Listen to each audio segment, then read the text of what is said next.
நேற்றும் இன்றும் என்றும் மாறாத நம்முடைய ஆண்டவருடைய பரிசுத்த நாமத்தில் மனமகிழ்ச்சியின் நேரம் நேயர்களாகிய உங்கள் அனைவரையும் அன்போடு வாழ்த்துகிறோம். பார்த்து பயனடையுங்கள், மற்றவர்களுக்கும் தெரியப்படுத்துங்கள். இந்த மனமகிழ்ச்சி நேரம் நிகழ்ச்சி உங்கள் வாழ்வில் புதிய நன்மைகளையும் புதிய புதிய கிருபைகளையும் கொண்டு வரும். ஆண்டவருடைய நாமம் மாத்திரம் மகிமைப்படுவதாக.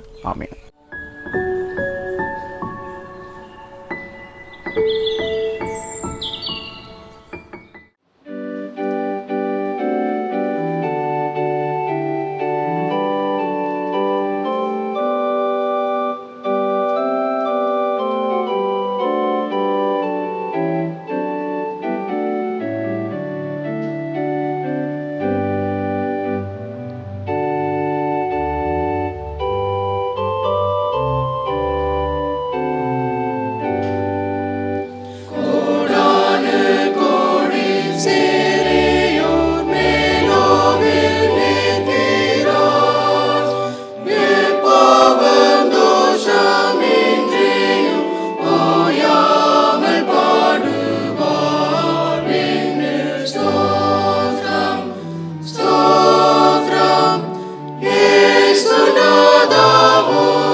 கிறிஸ்துவுக்குள் பிரியமானவர்களே, இந்த மனமகிழ்ச்சியின் நேரம் என்ற நிகழ்ச்சியின் மூலமாக உங்களை சந்திப்பது மிகப்பெரிய ஒரு மகிழ்ச்சி. இன்றைக்கும் சிந்திக்கும்படியாக நாம் எடுத்துக்கொண்ட வார்த்தை ஆபகுக் தீர்க்கதரிசன புத்தகத்தின் 3ஆம் அதிகாரத்தின் 17ஆம் வசனம். அந்த வசனத்தில் ஆபகுக் தீர்க்கதரிசி மகிழ்ச்சியோடு ஒரு வார்த்தையை சொல்லுகிறார். அத்திமரம் துளிர் விடாமல் போனாலும், திராட்சை செடிகளில் பழம் உண்டாகாமற் போனாலும், ஒலிவ மரத்தின் பலன் அற்று போனாலும், வயல்கள் தானியத்தை விளைவியாமற் போனாலும், கிடையில் ஆட்டு மந்தைகள் முதலற்று போனாலும், தொழுவத்தில் மாடு இல்லாமற் போனாலும், நான் கர்த்தருக்குள் மனமகிழ்ச்சியாயிருப்பேன். ஒரு மகிழ்ச்சியின் வார்த்தையை ஆபகுக் தீர்க்கதரிசி சொல்லி நமக்கு வைத்திருக்கிறார். ஆனால் இதே ஆபகுக் தீர்க்கதரிசி 1ஆம் அதிகாரத்தில் வாசிக்கும் பொழுது அநேக கேள்விகளை ஆண்டவரிடத்தில் கேட்டார். நெருக்கமான கேள்விகளை கேட்டார், பாரமான கேள்விகளை கேட்டார். ஆபகுக் தீர்க்கதரிசி இஸ்ரவேல் ஜனங்கள் பாவம் செய்த நேரத்தில் வாழ்ந்த தீர்க்கதரிசி. இஸ்ரவேல் ஜனங்கள் ஆண்டவருக்கு பிரியமில்லாத காரியங்களை செய்த பொழுது அவர்கள் மத்தியில் வாழ்ந்த ஒரு தீர்க்கதரிசி. எனவே ஆண்டவரிடத்தில் கேட்கிறார், ஆண்டவரே, என் ஜெபத்தை நீர் கேளாமல் இருக்கிறது என்ன? இந்த ஜனங்களெல்லாம் எவ்வளவு பாவம் செய்கிறார்கள், இதை நீர் பாராமல் இருக்கிறது என்ன?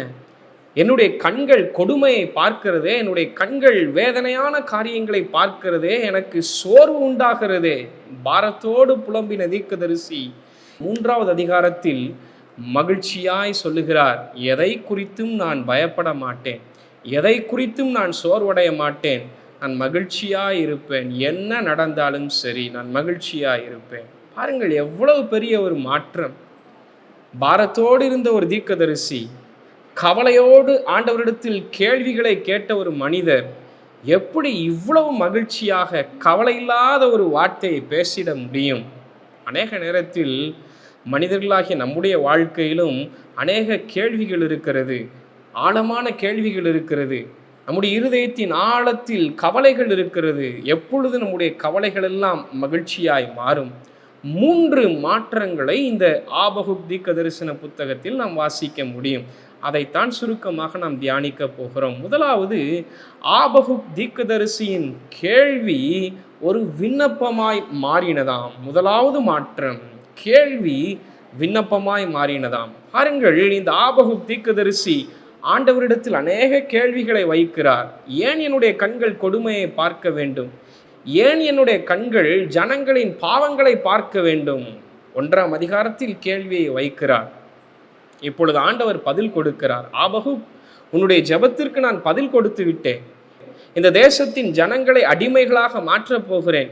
கல்தேயர் இவர்கள் மத்தியில் வந்து இவர்களை அடிமைகளாக மாற்றுவார்கள். தேசத்தை நான் சங்கரிக்க போகிறேன். ஆண்டவராகிய கர்த்தர் ஆபகுக் தீர்க்கதரிசியோடு பேசுகிறார். இதை கேட்ட ஆபகுக் தீர்க்கதரிசியின் இருதயத்தில் ஒரு பெரிய ஒரு பாரம் உண்டாகிறது. என் ஜனங்கள் பாவம் செய்த ஜனங்கள் தான், என் ஜனங்களின் மீறுதல் பெரிதுதான், ஆனாலும் ஆண்டவரே இவர்களை நீர் அடிமைகளாக மாற்ற வேண்டாம் விண்ணப்பம் பண்ணுகிறார். ஆபகுக் தீர்க்கதரிசன புத்தகத்தின் 1ஆம் அதிகாரம் முழுவதுமாய் வாசிக்கும் பொழுது கேள்வி கேட்ட ஆபகுக் தீர்க்கதரிசி இப்பொழுது விண்ணப்பம் செய்ய துவங்குகிறார். ஆண்டவரே நீர் ஏன் ஜனங்களை அடிமைகளாக ஒப்பு கொடுக்க வேண்டும்? ஆண்டவரே நீர் பரிசுத்தர் அல்லவோ, நீ நீதியுள்ள நியாயாதிபதி அல்லவோ, ஏன் இந்த ஜனங்களை அடிமைகளாக மாற்ற வேண்டும்? வேண்டாம் ஆண்டவரே. விண்ணப்பம் செய்ய தொடங்குகிறார். முதலாவது ஒரு மாற்றம் ஆபகுக் தீர்க்கதரிசியின் இருதயத்தில் உண்டாகிறது. கேள்விகள் விண்ணப்பமாய் மாறுகிறது. எனக்கு பிரியமானவர்களே, அநேக நேரத்தில் நாம் கேள்விகளை கேட்டுக்கொண்டிருக்கிறோம். ஏன் இது நடக்கிறது? ஏன் இது நடக்கவில்லை? ஏன் இந்த வியாதி என்னுடைய இருதயத்தில் இருக்கிறது? ஏன் இந்த கவலை என்னுடைய இருதயத்தில் இருக்கிறது? ஏன் இந்த கட்டுகளின் வழியாய் நான் கடந்து செல்லுகிறேன்? ஏன் இந்த சோர்வுகளின் வழியாய் நான் கடந்து செல்லுகிறேன்? அநேக நேரங்களில் ஆண்டவருடைய பாதத்தில் கேள்விகளை வைக்கிறோம். ஒருவேளை என்னுடைய இருதயத்தில் மகிழ்ச்சி வேண்டுமென்றால் ஆண்டவர் கற்றுக் கொடுக்கிற காரியம் கேள்விகள் எல்லாம் விண்ணப்பமாய் மாறட்டும். ஒருவேளை என்னுடைய இருதயத்தின் ஆழத்திலிருந்து கேள்விகளை கேட்பதற்கு பதிலாக விண்ணப்பம் செய்ய தொடங்கினால் என் ஆண்டவராகிய கர்த்தர் நம்முடைய விண்ணப்பத்தின் சத்தத்தை கேட்க வல்லவராக இருக்கிறார். 2வது ஒரு பெரிய மாற்றம் உண்டாகிறது. ஆபகுக் தீர்க்கதரிசன புத்தகத்தின் 2ஆம் அதிகாரத்தின் 1 வசனம் சொல்லுகிறது, நான் என் காவலில் தரித்து அரணில் நிலை கொண்டிருந்து அவர் எனக்கு என்ன சொல்லுவார் என்றும் அவர் என்னை கண்டிக்கும் போது நான் அவருக்கு என்ன உத்தரவு சொல்வேன் என்றும் கவனித்து பார்ப்பேன். நான் காத்திருப்பேன். கேள்விகள் காத்திருப்பாய் மாறுகிறது. ஆபகுக் தீர்க்கதரிசி கேள்வியை கேட்டார். உண்மைதான் ஆண்டவரே, இது ஏன் நடக்க வேண்டும்? ஆண்டவரே, இந்த காரியங்கள் எல்லாம் ஏன் சம்பவிக்க வேண்டும்? ஆண்டவர் பதில் கொடுத்தார். ஆண்டவர் தேசத்தை நான் சங்கரிப்பேன் என்று சொன்னார். எனவே ஆபகுக் விண்ணப்பம் செய்ய தொடங்கினார். கேள்விகள் எல்லாம் விண்ணப்பமாய் மாறினது. இப்பொழுது விண்ணப்பம் செய்த ஆண்டவரிடத்தில் பதிலை எதிர்பார்த்து காத்திருக்கிறார். கேள்வி காத்திருப்பாய் மாறினது. ஒருவேளை என்னுடைய இருதயத்தின் ஆழத்திலும் உங்களுடைய இருதயத்தின் ஆழத்திலும் அநேக கேள்விகள் இருக்கலாம். சில கேள்விகளுக்கு நமக்கு விடை கிடைக்கலாம், சில கேள்விகளுக்கு விடையில்லாமற் போகலாம், சில காரியங்களுக்கு பதில் இல்லாமல் போகலாம். ஆனால் வேதம் நமக்கு கற்றுத்தருகிறது, என்ன ஆனாலும் ஆண்டவருடைய பாதத்தில் காத்திருப்பதற்காகவே நாம் அழைக்கப்பட்டிருக்கிறோம். அவருடைய பிரசன்னத்தில் காத்திருப்பது எவ்வளவு மகிழ்ச்சியான ஒரு காரியம். ஆண்டவரே, என்னுடைய வாழ்க்கையில் ஆசீர்வாதத்தை தாரும் என்று அவருடைய பாதத்தில் விண்ணப்பம் செய்து காத்திருப்பது ஒரு பெரிய மகிழ்ச்சியான அனுபவம். ஒருவேளை உங்களுடைய வாழ்க்கையில் மகிழ்ச்சி வேண்டுமா? உங்களுடைய இருதயத்தில் மகிழ்ச்சி வேண்டுமா? சமாதானம் வேண்டுமா? கேள்விகளை கேட்பதற்கு பதிலாக, கேள்விகளை ஆண்டவருடைய பாதத்தில் வைப்பதற்கு பதிலாக ஆண்டவருடைய பாதத்தில் அமைதியாக காத்திருங்கள். ஒரு நீண்ட காத்திருப்பை இந்த ஆபகுக் தீர்க்கதரிசி செய்கிறார். எவ்வளவு பெரிய ஒரு மகிழ்ச்சியான ஒரு காரியம், எவ்வளவு பெரிய ஒரு அனுபவம். கேள்வி காத்திருப்பாய் மாறுகிறது. எவ்வளவு பெரிய ஒரு மாற்றம். 3வது ஒரு பெரிய மாற்றத்தை பார்க்க முடியும். கேள்வி விசுவாசமாய் மாறினதாம். கேள்வி விசுவாசமாய் மாறினது. பாருங்கள், கேள்வியை ஆபகுக் தீர்க்கதரிசி கேட்டார். என் ஆண்டவராகிய கர்த்தர் இந்த கேள்விக்கு பதிலை கொடுத்தார். ஜனங்களை சங்கரிப்பேன் என்று சொன்னார். மறுபடியும் விண்ணப்பம் செய்கிறார் ஆபகுக் தீர்க்கதரிசி. ஆண்டவரே, இந்த ஜனங்களை நீர் விடுவியும், அடிமைகளாக மாற்ற வேண்டாம் ஆண்டவரே. ஆண்டவரிடத்தில் விண்ணப்பம் செய்கிறார், காத்திருக்கிறார். இப்பொழுது காத்திருந்த ஆபகுக்கு ஆண்டவர் மறுமொழியாக சொல்லுகிறார், ஆபகுக், நீ காத்திருப்பது உண்மைதான், நீ விண்ணப்பம் செய்தது உண்மைதான், ஆனால் இந்த ஜனங்களை நான் நிச்சயமாகவே சங்கரிப்பேன். அதுதான் தரிசனம். இந்த ஜனங்கள் நிச்சயமாக சங்கரிக்கப்படுவார்கள். எவ்வளவு பெரிய ஏமாற்றம் பாருங்கள். விண்ணப்பம் செய்து காத்திருக்கிறார். ஆண்டவர் எனக்கு நல்ல ஒரு பதில் தருவார், இந்த ஜனங்களையெல்லாம் விடுவிப்பார் என்று விண்ணப்பம் செய்து அவளோடு காத்திருந்த ஆபகுக் தீர்க்கதரிசிக்கு 3ஆம் அதிகாரத்தில் அந்த எதிர்மறையான பதில் கிடைக்கிறது. ஆனால் இந்த ஆபகுக் தீர்க்கதரிசி சொல்லுகிறார் பாருங்கள், ஆபகுக் தீர்க்கதரிசன புத்தகத்தின் 3ஆம் அதிகாரத்தின் 16ஆம் வசனத்தின் கடைசி பகுதியில் சொல்லுகிறார், என்ன நடந்தாலும் சரி, ஜனங்கள் சங்கரிக்கப்பட்டாலும், தேசம் அடிமையாகி போனாலும், பாருங்கள், இக்கட்டு நாளில் நான் இளைப்பாறுதல் அடைவேன். ஆண்டவர் பேரில் அவ்வளவு பெரிய ஒரு விசுவாசம். எல்லா சூழ்நிலைகளும் தலைகீழாக போகலாம், ஜனங்கள் சங்கரிக்கப்படலாம், ஆண்டவர் இரக்கம் செய்யாமல் போகலாம், ஆண்டவர் தமது தரிசனத்தை மெய்யாகவே நடப்பிக்கலாம், தேசம் சங்கரிக்கப்படலாம்.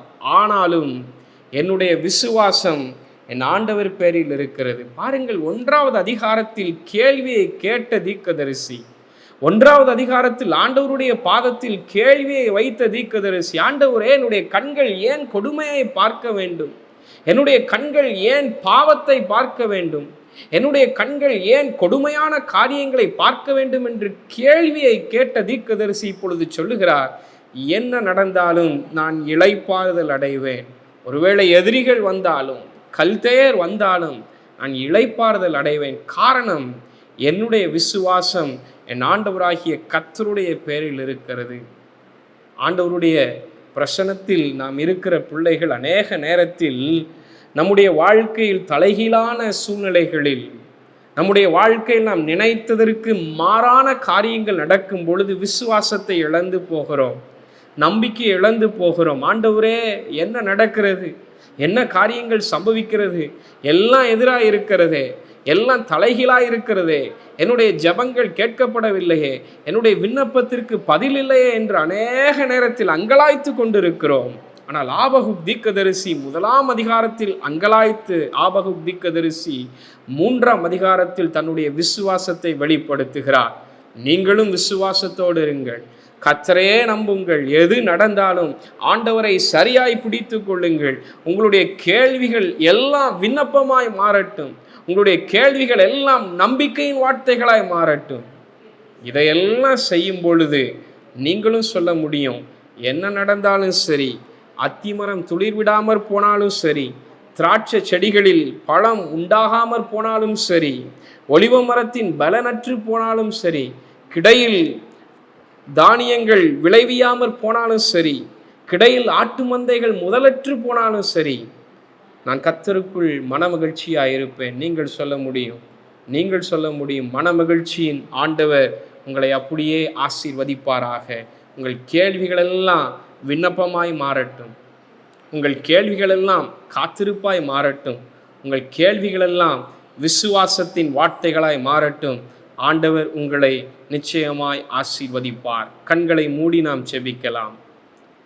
பரிசுத்தமுள்ள எங்கள் அன்பு தகப்பனே, அநேக நேரத்தில் இந்த ஆபகுக்கை போல கேள்விகளை கேட்டுக்கொண்டிருக்கிறோம். எங்கள் வாழ்க்கையில் நாங்கள் சந்திக்கிற பிரச்சனைகளுக்கு மத்தியில் கேள்விகளை கேட்கிறோம், அநேக கேள்விகளை நாங்கள் கேட்டுக்கொண்டிருக்கிறோம். ஆண்டவர், இன்றைக்கு எங்கள் கேள்விகள் எல்லாம் விண்ணப்பமாய் மாறட்டும் அப்பா. விண்ணப்பத்தின் ஆவியானவர் எங்களுக்காக நீர் வாக்கு கடங்காத பெருமூச்சுகளோடு விண்ணப்பம் செய்து கொண்டிருக்கிறீர். எங்களுடைய விண்ணப்பங்களின் சத்தத்திற்கு நீர் பதில் கொடுப்பீர் என்று நாங்கள் விசுவாசிக்கிறோம். எங்கள் கேள்விகளெல்லாம் காத்திருப்பாய் மாறட்டும். ஆண்டவரே, உம்முடைய பாதத்தில் நாங்கள் காத்திருக்கட்டும். எங்கள் வாழ்க்கையின் ஆசீர்வாதத்திற்காக நாங்கள் காத்திருக்கட்டும் தகப்பனே. எங்கள் காத்திருக்குதல் எல்லாம் ஆசீர்வாதமாய் மாறட்டும். ஆண்டவரே, எங்கள் கேள்விகள் எல்லாம் விசுவாசத்தின் வார்த்தைகளாய் மாறட்டும், நம்பிக்கையின் வார்த்தைகளாய் மாறட்டும். எங்கள் துக்கங்கள் எல்லாம் மகிழ்ச்சியாய் மாறட்டும், எங்கள் வேதனைகள் எல்லாம் மகிழ்ச்சியாய் மாறட்டும். நீர் எங்களை மனமகிழ்ச்சியாய் மாற்றுவீராக. மீட்பர் இயேசுவின் மூலமாய் செபிக்கிறேன் ஜீவனுள்ள நல்ல பிதாவே. ஆமேன், ஆமேன். கர்த்தர் உங்களை ஆசீர்வதிப்பாராக.